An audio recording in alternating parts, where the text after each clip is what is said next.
Okay, hey everybody. I'm actually sitting in Mr. Trowger's office trying to find some little spot where I can quickly do this video for you. This should be two very quick concepts that I want to go over. The first concept is using limit notation. Now I'm putting limits in quotations here because it's not true limits we're doing here, but it's a lot of the same ideas as you might see in formal limits, which you'll see in pre-calculus later on. So there are this is what we were doing in class the other day, and I thought I should probably just go ahead and give you a kind of a formal or semi-formal lesson on it. So the first thing is that whenever we have x with an arrow and then that sideways 8, the sideways 8 means infinity. Okay, so what this means is the one that says left, this right here, left is x arrow negative infinity. These are numbers that are getting extraordinarily small, that is extraordinarily negative.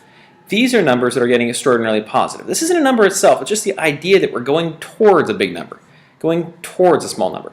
So if we talk about x, where x is the horizontal axis, the left-right, so if I say the x values are going towards very, very negative numbers, it's really just a fancy way of saying we are going towards the left. Even though this arrow, I understand, is physically going to the right, this statement is really the same thing as saying go left. Okay, x arrow negative infinity says go left.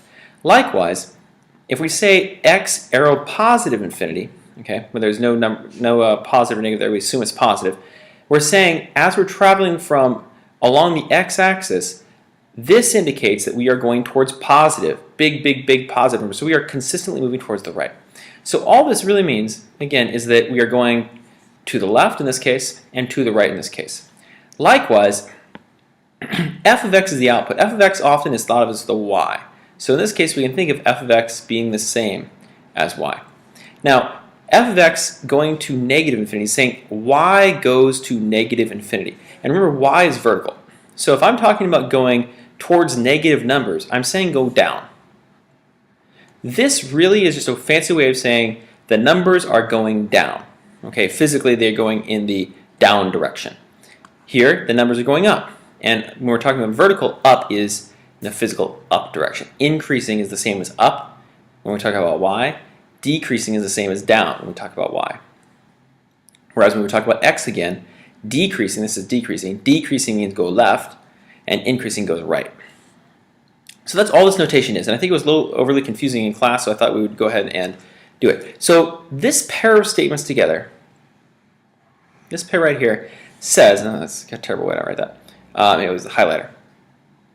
This pair here says, as we walk to the left, the graph goes up, right? Because we say here, as x is going left, y is going up. So effectively what that means is that the value is going, as we go to the left, going up, the graph is doing something like this in that direction. Okay. This one here means that as x goes to the right, okay, we expect the value of the function to go up again. So this picture right here indicates that. Okay. Now, so this entire statement says left and up, like this. This entire statement says right and up. So if I want to describe a function, I need two statements. Let's look at this picture right here. This is a fourth degree polynomial. I can put little arrows on here. And what it says, I obviously am going to the left as I go up, and to the right as I go up. Now, what I've done over here is I've just kind of like indicated that's exactly what I mean. Left, up, right, up. And these are kind of informal terms. Right, up, left, up. You wouldn't want to write that in a formal paper, but it kind of gives us a sense. So if I was trying to simplify this in terms of what is happening to the end behavior, what's happening as we go towards the end of the graph in this direction versus the end of the graph in this direction, we can summarize it basically saying we're going up as we go left and we're going up as we go right as well. So I can describe this using a pair of statements. The first statement says this. This says up left. Okay? As x goes negative, as x goes to the left, as x goes this direction, y, or f of x, goes up. So this statement right here is the same as up left.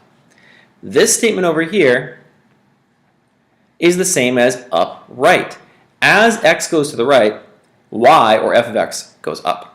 Okay? So if I want to describe the end behavior of this function, I need this pair of statements. I need this statement and this statement. Those statements together describe describes what is happening to this function as I go to the right and as I go to the left.